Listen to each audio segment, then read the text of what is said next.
Prime Minister, it's a pleasure to meet you.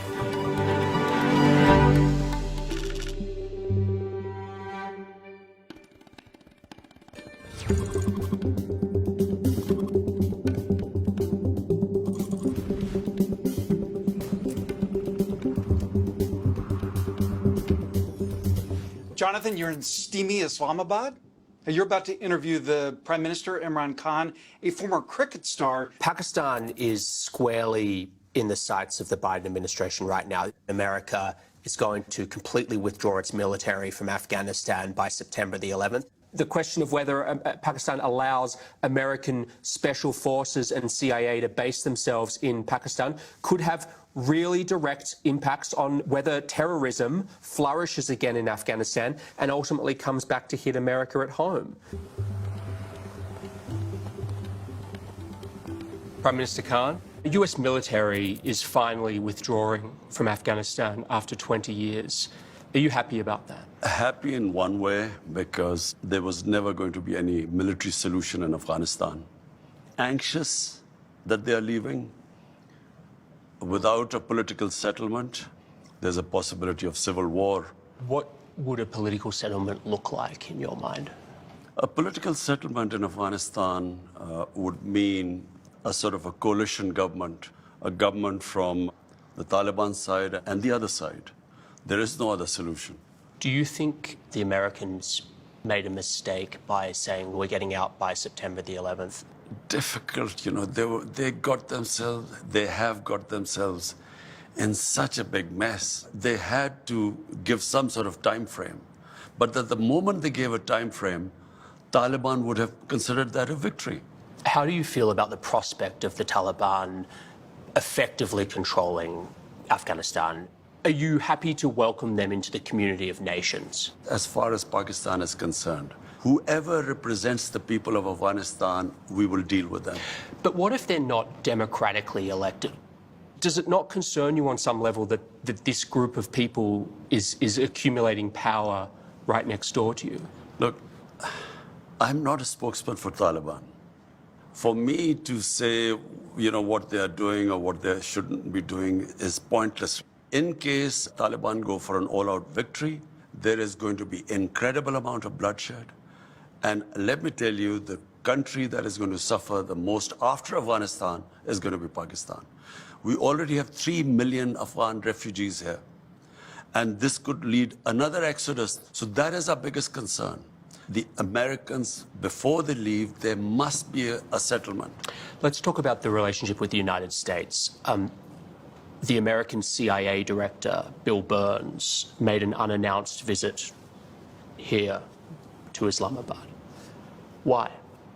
Ever since 9/11, there's constantly been touch between our intelligence agencies. Did you meet with him? No, I didn't. Did anyone from your administration? Yes, our head of ISI. The Americans want to have their spies here and special forces based here in Pakistan to keep an eye on what's happening across the border. Will you allow the American government to have CIA here in Pakistan to conduct cross-border counter-terrorism missions against Al-Qaeda, ISIS, or the Taliban? Absolutely not. There's no way we're going to Seriously? allow any bases, any sort of action from Pakistani territory into Afghanistan. Absolutely not. Pakistan suffered 70,000 casualties, more than any other country, by joining the American war.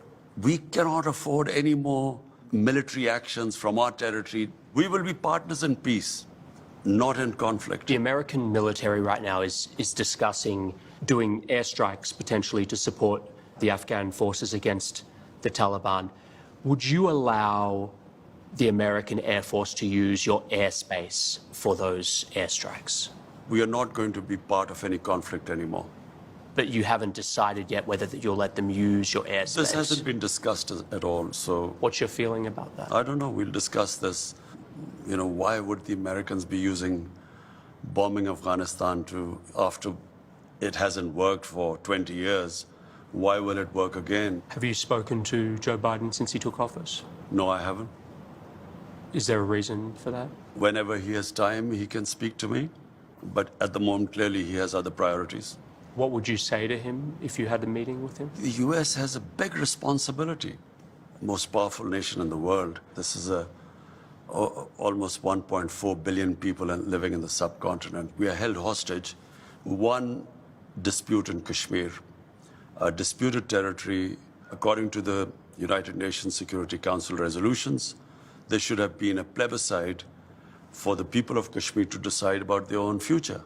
That has never taken place. It's festering.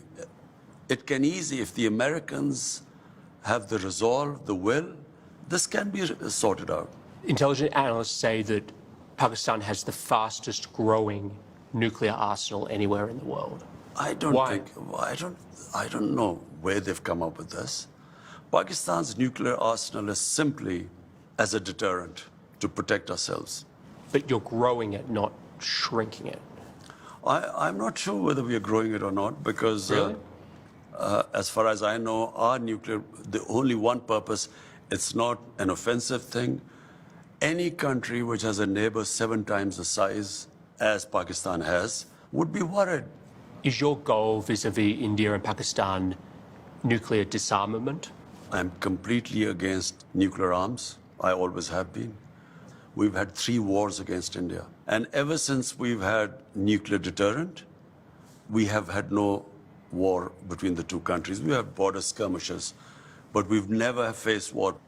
The moment there's a settlement on Kashmir, I believe the two neighbors will live as civilized people.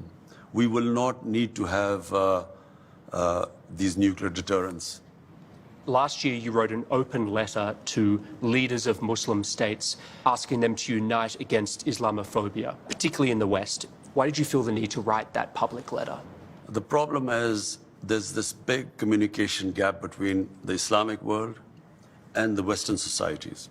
It happened after 9/11, when the word Islamic terrorism came into currency. The moment you say Islamic terrorism, the man in the street in the West thinks that there's something in Islam which leads to terrorism, or Islam causes radicalism.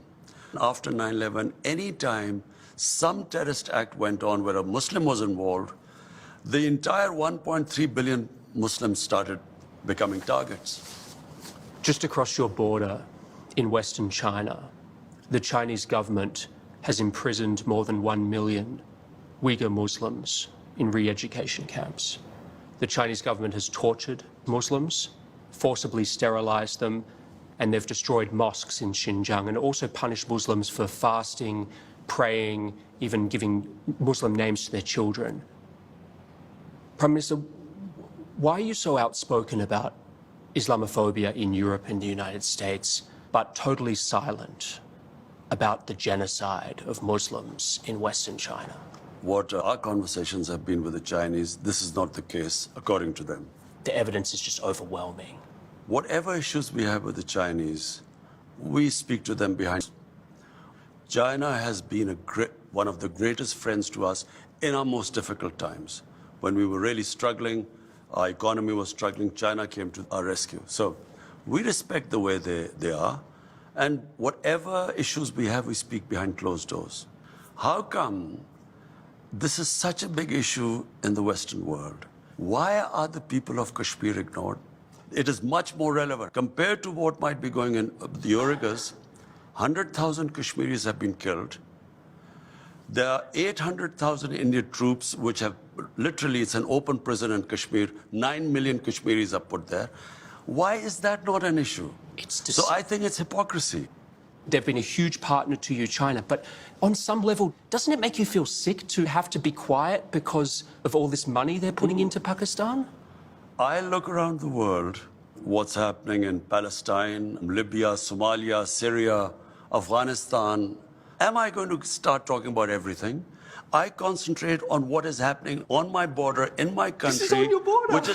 Which is part of, no, that is part of Pakistan. 100,000 Kashmiris are dying.